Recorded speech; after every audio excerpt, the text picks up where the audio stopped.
এদিকে আবার সবশেষে পদত্যাগ করে দেশ ছাড়লেন 3 উপদেষ্টা। হঠাৎ এমনই গোপন তথ্য দিয়ে সারা দেশে চাঞ্চল্যের সৃষ্টি করেছে প্রবাসী এক রাজনীতিবিদ। এবার পদত্যাগ করলো যুব ও ক্রীড়া মন্ত্রণালয়ের উপদেষ্টা আসিফ মাহমুদ ভুঁইয়া এবং ডাক টেলিযোগাযোগ ও তথ্য প্রযুক্তি মন্ত্রণালয়ের উপদেষ্টা মোহাম্মদ নাহিদ ইসলাম। এবং আসিফ সাহেবরা পদত্যাগ করতে যাচ্ছেন বলে ইতিমধ্যেই খবর পত্রপত্রিকায় প্রকাশ। উপদেষ্টারা আসলে হঠাৎ করে কেন পদত্যাগ করলেন এই বিষয়টা কিংবা এই রহস্যটা, এখানে একটা টুইস্ট আছে, এটা আমি আপনাদেরকে বলতেছি। উপদেষ্টা আপনার আসিফ মাহমুদ আর হচ্ছে আপনার কি বলে নাহিদ ইসলাম, তারপর হচ্ছে মাহফুজ ইসলাম, মানে সব কয়টা মাস্টার মাইন্ড এই তিনোটা বান্দরে কেন উপদেষ্টা আসিফ নাহিদ পদত্যাগ করতে যাচ্ছেন। দর্শক, দেশ প্রবাস দূরে কিংবা কাছে বসে যারা আমাদের দেখছেন, আশা করি সবাই ভালো আছেন। দর্শক, এই মুহূর্তে পাওয়া খুবই গুরুত্বপূর্ণ এবং আকর্ষণীয় এবং ইম্পর্টেন্ট একটি সংবাদ আপনারা দেখতেছেন, তাই সবাইকে রিকোয়েস্ট করবো এবং অনুরোধ জানাবো সবাই একটু মনোযোগ দিয়ে দেখবেন, খুবই গুরুত্বপূর্ণ। দর্শক, দক্ষিণ কোরিয়া থেকে গোপন একটা সংবাদ পেয়েছি যে গণধোলাইয়ের সম্মুখীন হয়েছিলেন যেই ছাত্র উপদেষ্টা আছে নাহিদ, আসিফ, শফিক যারা আছে, তারা কিন্তু ইতিমধ্যে পদত্যাগ করেছে। সেই গোপন সংবাদটি আপনাদের সামনে তুলে ধরব। যদিও বাংলাদেশের মিডিয়াগুলো এগুলো প্রচার করতেছে না যে বাংলাদেশের ভিতর যে কোনো ধরনের অরাজকতা তৈরি হতে পারে, তো আমরা আপনাদের সামনে সেই গোপন তথ্যগুলো তুলে ধরতে যাচ্ছি। আশা করি সম্পূর্ণ তথ্য শুনবেন যে ডক্টর ইউনূসের যে উপদেষ্টা মণ্ডলী আসে সেখানে কিন্তু ভাঙন লাগতেছে, ইউনূস সরকারও দুর্বল হয়ে পড়তেছে, পাশাপাশি শেখ হাসিনা কিন্তু শক্তিশালী হয়ে উঠতেছে।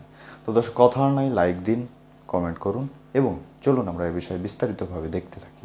আশা করি সঙ্গে থাকবেন। উপদেষ্টারা আসলে হঠাৎ করে কেন পদত্যাগ করলেন এই বিষয়টা কিংবা এই রহস্যটা, এখানে একটা টুইস্ট আছে, এটা আমি আপনাদেরকে বলতেছি। উপদেষ্টা আপনার আসিফ মাহমুদ আর হচ্ছে আপনার কি বলে নাহিদ ইসলাম, তারপর হচ্ছে মাহফুজ ইসলাম, মানে সব কয়টা মাস্টার মাইন্ড এই তিনোটা বান্দরে কেন পদত্যাগ করলেন। এই তিনোটা বান্দরের আরো একটা টুইস্ট আছে, সেটি হচ্ছে হঠাৎ করে আপনার মাস্টার মাইন্ড মাহফুজ তিনি কি আপনার স্বাধীনতার পক্ষের লোক হয়ে গেলেন, আর তিনি কি বঙ্গবন্ধুর ভক্ত হয়ে গেলেন। ভাবতে পারেন ভাই, ভাবতে পারেন আপনি, মানে কেন তারা বঙ্গবন্ধুর ভক্ত হইল? কারণ হঠাৎ করে দেখেন, এই ছবিটা দেখেন, আমাদের বাংলাদেশের সেনাবাহিনীর প্রধান ওয়ার্কারকে রাশিয়ার যে আপনার হাই কমিশনার আছে তার কাছে আপনার ম্যানেজ করার জন্য মনে করেন পাঠাইছে। কেন পাঠাইলো? কারণ সমন্বয়কারীরা তারা দল গঠন করতেছে এবং তারা জনগণের ম্যান্ডেটের মাধ্যমে সরকারে বসতে চাচ্ছে। এখন তারা যদি ভাই সরকারে বসতে চায় তাহলে তো স্বাধীনতার মানে কথা বলতে হবে, শেখ মুজিবুর রহমানের কথা বলতে হবে, শেখ হাসিনা কিংবা আওয়ামী লীগ বিএনপির তো যে অবদান ছিল আমাদের বাংলাদেশের 71 সালকে নিয়ে, সেইটার অবদান তো স্বীকার করতে হবে। আর এটা যদি স্বীকার করতে হয় আমাদের কি করতে হবে? বঙ্গবন্ধুর পক্ষে যেতে হবে, আওয়ামী লীগের সাফাই খেতে হবে, আর হচ্ছে বিশ্ববাসী যে আপনার যে কূটনৈতিক কিংবা রাজনৈতিক যে বিষয়টা আছে তাদেরকে ম্যানেজ করতে হবে। তো তাহলেই তো আমরা দল গঠন করতে পারবো, তাই না মাহফুজ?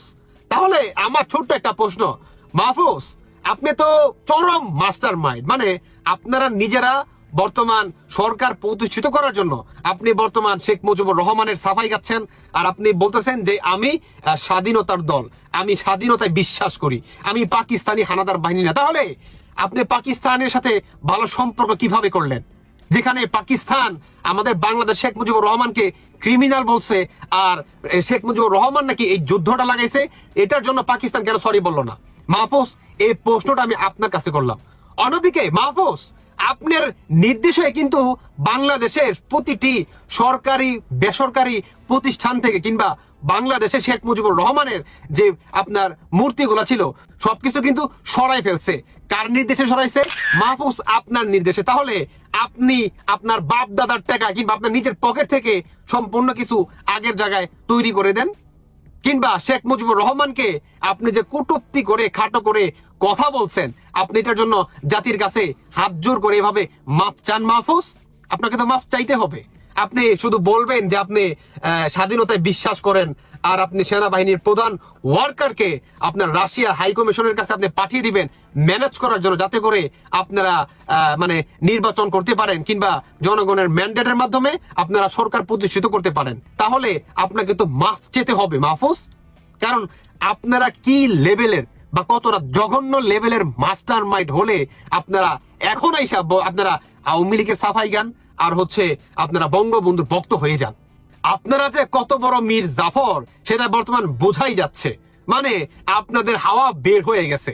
আপনাদের হাওয়া কি বের হয়ে গেছে? কারণ শেখ হাসিনা, হ্যাঁ শেখ হাসিনার আমলে দুর্নীতি অনেক হয়েছে, কিন্তু শেখ হাসিনার কিন্তু পশ্চিমা দেশে কিন্তু একটা নামও আছে। সেটা কি জানেন? জঙ্গিবাদী মনে করেন উৎখাতের ক্ষেত্রে। সেটা কি জানেন? শেখ হাসিনা নাম্বার 1-এ আছে যে বাংলাদেশ থেকে আপনার জঙ্গিবাদী মুক্ত করছে এই শেখ হাসিনা। শেখ হাসিনা কার বিটি? বঙ্গবন্ধু শেখ মুজিবুর রহমানের বিটি। আর বঙ্গবন্ধুর নামও কিন্তু বহি বিশ্বে কিন্তু আছে। বুঝতে পারছেন? আপনার মাহফুজ বুঝতে পারছেন? আপনারা যে কতটা জঘন্য লেভেলের মাস্টার মাইন্ড সেটা বর্তমান বাংলাদেশের মানুষ একটু একটু করে বুঝতে পারে। দর্শক বন্ধুরা, এখন আসুন আরো একটি আসল টপিকে। সেটি হচ্ছে এই উপদেষ্টারা পদত্যাগ করাতে আওয়ামী লীগের জন্য এবং বিএনপির জন্য কতটা ভালো হয়েছে কিংবা কতটা অ্যাডভান্স হয়েছে। আসুন একটা দেখে আসি। প্রথমত হচ্ছে এরা পদত্যাগ করাতে এদের পিছনে কোনো পুলিশ বাহিনী কিংবা আইনত কোনো গার্ড থাকবে না। এরা বর্তমান সাধারণ জনগণ। মানে কি? এরা বর্তমান আপনার গ্রাম অঞ্চলে ডিস্ট্রিক্টে প্রতিটি ইউনিয়নে এরা মনে করেন ঘুরে বেড়াবে। কিসের জন্য?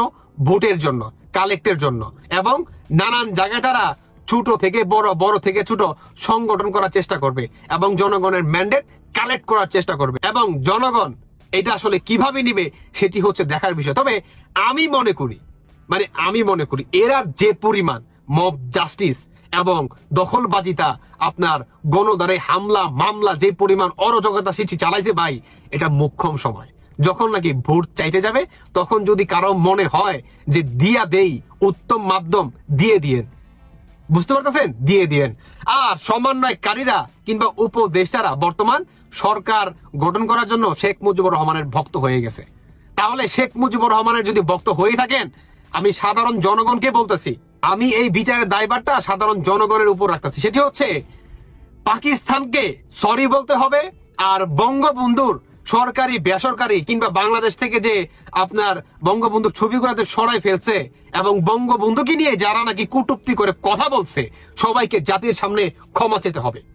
সবাইকে কি জাতির সামনে ক্ষমা চেতে হবে, তাই নয় কি বলেন? কারণ এরা তো স্বাধীনতায় বিশ্বাস করে, এরা তো আপনার সবকিছুতে বিশ্বাস করে। তাহলে এরা বর্তমান কাদের দিক নির্দেশনায় মনে করেন কাজ করতেছে? জামায়াতের এজেন্ট হয়ে। কার হয়ে? জামায়াতের এজেন্ট হয়ে। এটা কিন্তু খুব ভালোভাবে আমরা কিন্তু বুঝে গেছি। আর বর্তমান জামায়াতও কি এদের কাছ থেকে দূরে সরে যাচ্ছে, কারণ এরা নিজেদের দল প্রতিষ্ঠিত করতে চায়। এরা কি নিজেদের দল প্রতিষ্ঠিত করতে চায়। এরা কত বড় মীর জাফর। আমি সর্বশেষ একটা কথাই বলতে চাই বাংলাদেশের জনগণের উদ্দেশ্যে, সেটি হচ্ছে ভাই, এরা যদি সরকার বা আপনার নির্বাচনে আসে, দয়া করে আপনাদের ভোটটা এই মীর জাফরদের দিন না। মানে আপনি যদি স্বাধীনতায় বিশ্বাস করেন। আমি ব্যক্তিগতভাবে ভাই মনে করি যে এই সমন্বয় কিংবা উপদেষ্টারা এরা গ্রাম অঞ্চলে যে ইউনিয়ন পর্যায়ে আপনার মেম্বার আছে না, একটা মেম্বার হওয়া সেই যোগ্যতা এরা রাখে না। সত্যিই বলতেছি। দর্শক বন্ধুরা, এই ছিল উপদেষ্টাদের। উপদেষ্টা আসিফ নাহিদ পদত্যাগ করতে যাচ্ছেন, এরকম খবর গণমাধ্যমে ছড়িয়ে পড়েছে। আমি ব্যক্তিগতভাবে একটু যাচাই করার চেষ্টা করেছি এবং খবরের সত্যতা মোটামুটি নিশ্চিত হয়েছে। হ্যাঁ, শুধু আসিফ নাহিদ নয়, মাহফুজ আলমও পদত্যাগ করবেন। এটা বাংলাদেশের রাজনীতিতে বড় ধরনের ঘটনা। এটা একটা অঘটন। রাজনীতির সব হিসাব নিকাশ উল্টা পাল্টা হয়ে যেতে পারে। দর্শক, এটা নাহিদও বলেছেন, আমিও বলছি, ছাত্র উপদেষ্টা প্রতিনিধি থাকা ডক্টর ইউনূস সরকারে এটাই ডিমার্কেশন ছিল, যেটা কোনো 111 সরকার নয়। এখন ছাত্র উপদেষ্টা পদত্যাগ করতে চাচ্ছেন, পদত্যাগ করে তারা রাজনীতিতে আসতে যাচ্ছেন। তারা রাজনীতি করবেন কি করবেন না, ভালো করবেন কি করবেন না, ইটস ডিফারেন্ট ডিসকাশন, সেদিকে আসছি পরে। কিন্তু আমি স্পষ্ট বলতে চাই, আসিফ নাহিদ বা মাহফুজের পদত্যাগ করা, উপদেষ্টা পরিষদ ছাত্র উপদেষ্টা মুক্ত হয়ে যাওয়া মানে হচ্ছে এই উপদেষ্টা পরিষদ একটা বিএনপি সরকার হয়ে ওঠা। বিএনপির সামনে, আর বিএনপি সরকার ওঠা মানে এটা ভারতের নিয়ন্ত্রণ পুরোপুরি প্রতিষ্ঠিত হওয়া। অতএব এটা অশনি সংকেত, এটা বিএনপি ষড়যন্ত্রের ফসল। নাহিদ আসিফ ওরা চাপে পড়ে পদত্যাগ করতে পারেন অথবা রাজনৈতিক চিন্তা থেকেও করতে পারেন, কিন্তু আমি এটাকে অশনি সংকেত মনে করছি। ডক্টর ইউনূস কিচ্ছু করতে পারবে না। এটা নুরুল কবিরের সাথে ডক্টর ইউনূসের সাক্ষাৎকার দেখেছেন না? শহীদদের জন্য পরিবারের জন্য 30 লাখ টাকা করে বাজেট করা হয়েছে, দেওয়া যাচ্ছে না আমলাতান্ত্রিক জটিলতার কারণে। খোলামেলা অনেক কথা বলেছেন যে আমরা পারছি না, বলেছিলাম পারছি না, আমরা জানতাম না, অভিজ্ঞতা নাই, অনেক প্রসিডিউর আছে, বলেছিলাম হচ্ছে না, কোথা থেকে কি যেন আটকে যাচ্ছে। আর প্রফেসর ইউনূস কি করবেন জানেন? তিনি আস্তে করে দেশ ছেড়ে চলে যাবেন, তারপরে বিএনপি লুটিপুটে খাবে, আওয়ামী লীগ চলে আসবে। এই জন্যই পরিকল্পিতভাবে এই ফেব্রুয়ারিতেই বিএনপি আওয়ামী লীগ একসাথে কাছাকাছি সময় মাঠে নামছে। দর্শক, স্পষ্ট কথা, উপদেষ্টা পরিষদে আসিফ, নাহিদ, মাহফুজ না থাকা মানে এই উপদেষ্টা পরিষদ বিএনপি হয়ে যাওয়া এবং ভারতের নিয়ন্ত্রণ প্রতিষ্ঠিত হওয়া। ওরাই ছিল 1-11 এবং ভারতপন্থী হওয়া থেকে একমাত্র ডিমার্কেশন। হ্যাঁ, এজন্য আমি কিছুতেই এই পদত্যাগ সমর্থন করি না। আসিফ নাহিদকেই নতুন দলের হাল ধরতে হবে, এটা জরুরি নয়, এটা অন্য কেউ ধরতে পারে। মাহফুজকে রাজনীতি করতে হবে, এটা জরুরি নয়।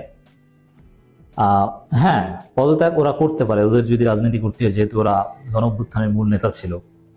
সেখানে দেশপ্রেমিক যাতে 111 না হয় কিংবা ভারতের খপ্পরে না পড়ে, এজন্যে ওই পর্যায়ের উপদেষ্টাদের রিপ্লেসমেন্ট হতে হবে, তখন আমাদের আস্থা থাকবে। যেমন ডক্টর ইউনূস সরকারে যদি, যেমন আসিফ নাহিদ দুইজন চলে আসলো, আসিফ নাহিদের পরিবর্তে যদি মাহমুদুর রহমান এবং পিনাকি ভট্টাচার্য থাকেন, এনাফ, তাহলে আমাদের টেনশন থাকে না যে না, এই সরকারটা বিএনপি কিংবা ভারত হয়ে যায়নি। ডক্টর ইউনূস ঠিক আছেন, সব ঠিক আছে, ডক্টর ইউনূসের আকীদা মানহাজ পুরোপুরি শুদ্ধ, কিন্তু ডক্টর ইউনূসের ক্যাপাসিটি এই বয়সে যথেষ্ট কম। ডক্টর ইউনূস তখন কিছুই করতে পারবেন না, তাকে ভুলভাল বুঝিয়ে, এবং তিনি নিজে এক পর্যায়ে হতাশ হয়ে চলে যেতে পারেন। অতএব দর্শক, আসিফ নাহিদ উপদেষ্টা হিসাবে যেভাবে ফাংশন করেছিলেন, রাজনীতিতে আসলে যে আহামরি অঘটন ঘটিয়ে ফেলবেন, আমি মোটেই সেটা মনে করি না। এজন্য উপদেষ্টা পরিষদ থেকে পদত্যাগ করার আগে অনেকবার ভাবতে হবে। আর কেনই বা পদত্যাগ করতে চাচ্ছেন? এটা বিএনপির একটা সফলতা হতে পারে। যে বিএনপি কিছুদিন আগে বলেছেন না, এই ছাত্র উপদেষ্টা থাকলে নিরপেক্ষ সরকার প্রয়োজন হতে পারে, অতএব বিএনপি চাপ দিয়ে ঘটনা ঘটাতে পারে। বিএনপি জনগণ থেকে বিচ্ছিন্ন হচ্ছে, কিন্তু আসল রাজনীতিতে কিন্তু তারা 5 আগস্টের পর থেকে সফল। দেখেন, বিএনপি যা বলেছে করেছে। যেমন বিএনপি বলেছে যে আমাদের প্রিয় চুপ্পু সাহেব থাকবে, থেকেছে, কেউ সরাতে পারেনি। বিএনপি বলেছে 72 সংবিধান থাকবে, এখন পর্যন্ত আমরা বাতিল করতে পারিনি। বিএনপি বলেছে জুলাই ঘোষণাপত্র দেয়া যাবে না, এখন পর্যন্ত দেয়া যায়নি। অতএব, এবং এই ছাত্র উপদেষ্টা থাকতে পারবে না, এখন তারা পদত্যাগের প্রস্তুতি নিচ্ছে। অতএব এটা বিএনপি ষড়যন্ত্র হয়ে থাকতে পারে। আর বিএনপি কি একা? ভারত আছে, ভারতের শক্তি সম্পর্কে আপনারা সবাই জানেন যে ভারত কি করতে পারে। অতএব রাজনীতিতে কোনো একটা অঘটন ঘটতে পারে এই ঘটনার মধ্য দিয়ে। তবে আমরা অপেক্ষা করব, যদি পদত্যাগ করেন তাদের রিপ্লেসমেন্টে মাহমুদুর রহমান, পিনাকি ভট্টাচার্য এই টাইপের কেউ আসেন কিনা, যাদের উপর আমরা আস্থা রাখতে পারি যে না, এরা অ্যাটলিস্ট ভারতের খপ্পরে পড়বে না, বা বিএনপির কথায়, বা এরা pro BNP, Mahmudur Rahman BNP ছিল, বিএনপির কথায় উঠবে বসবে না, কারণ স্ট্যান্ডার্ড থাকবে, গণঅভ্যুত্থানের বা গণবিপ্লবের স্পিরিট ধারণ করবে। এটা হচ্ছে আমাদেরটাই। পদত্যাগ করতে যাচ্ছেন উপদেষ্টা আসিফ নাহিদ, পদত্যাগ করতে যাচ্ছেন অন্তর্বর্তীকালীন সরকারের তথ্য উপদেষ্টা নাহিদ ইসলাম ও যুব ক্রীড়া উপদেষ্টা আসিফ মাহমুদ। দল ঘোষণার জন্য আগামী 15 ফেব্রুয়ারির মধ্যে তারা পদত্যাগ করতে পারেন বলে শোনা যাচ্ছে। তবে এখানে দেখেন দর্শক, আসিফ নাহিদদের ফাংশন করতে দেওয়া হচ্ছে না, বিএনপি পন্থী আমলারা বিভিন্নভাবে ওদেরকে ডিস্টার্ব করছে বলে অভিযোগ করছেন, এটা ওদেরই। তো দর্শক, দেখলেন খুব গুরুত্বপূর্ণ প্রতিবেদন। এতক্ষণ আমাদের সাথে থাকার জন্য সবাইকে ধন্যবাদ জানাচ্ছি, পাশাপাশি ধন্যবাদ জানাই আজকের তো দর্শক, দেখলেন খুব গুরুত্বপূর্ণ দর্শক, প্রতিবেদন। এখন এই বিষয়ে আপনাদের মতামত কি হবে ধন্যবাদ জানাচ্ছি, অবশ্যই জানাবেন। ধন্যবাদ জানাই কেন আমাদের আলোচক বৃন্দদের পদত্যাগ করতেছে আপনারা জানতে পারবেন। নাইম তারা ভাই নতুন শুরুতে দল বলছিল গঠন খুবই করতে গুরুত্বপূর্ণ পারে, তথ্য, আর রিপিট করতে চায় না, অনেক সময় নষ্ট নতুন করেছি। দল এটাকে তো চলুন রীতিমতো আজকের মতো বিএনপি ভিডিও কিন্তু শেষ ভয় করা যাক, পাচ্ছে। এবং পরবর্তী আপডেটগুলো পেতে তো কথা অবশ্যই বাড়াবো না, চ্যানেলটি সাবস্ক্রাইব করে বিষয়ে পাশে রাখা আপনাদের বেল মতামতটা আইকনটি বাজিয়ে চাই। দিবেন। তো আজকে দর্শক, অনেক ভালো সময় থাকুন, নষ্ট সুস্থ করেছি আপনাদের। থাকুন, তো দর্শক, আল্লাহ হাফেজ। ভালো থাকুন, সুস্থ থাকুন এবং ভিডিওটি বেশি বেশি শেয়ার করে দিন, যাতে করে আরও 10 জন দেখতে পারে। তো ভালো থাকুন, সুস্থ থাকুন। এতক্ষণ আমাদের সময় দেওয়ার জন্য সবাইকে ধন্যবাদ।